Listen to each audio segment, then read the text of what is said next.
So if your sole concern for your BMP is going to be a hydrologic soil group, you can figure out what your hydrologic soil group is on Web Soil Survey.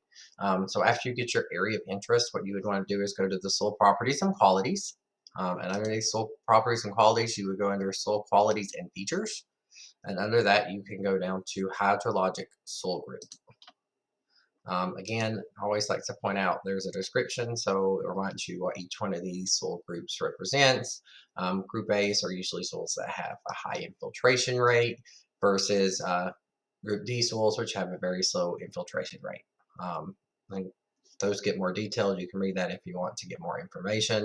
It also talks about dual hydrologic groups, and that's always the important to remember that if you have a dual group, that the first letter represents what would happen if you drained the soil, and the second is if the soil remains undrained.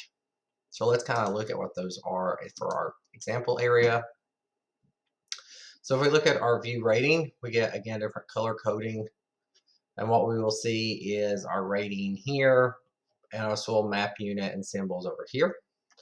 So in this case, we have a wide variety of different soil ratings for our areas.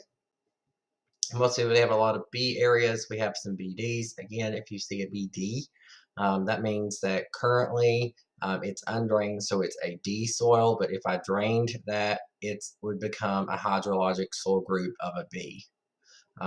This Concord alone is currently most likely a D soil. If we drained it, it would become a C.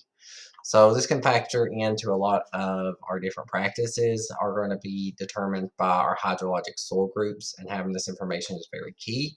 Again, you also want to field verify that the map unit that you have on here is what is actually on the field. So go out to the site, look and see, okay, is this line here actually where it's at? Because it is possible, this could pop over here, this could pop over there, and so it's just really good practice to go out and make sure that the map units match up with what you're seeing on the field.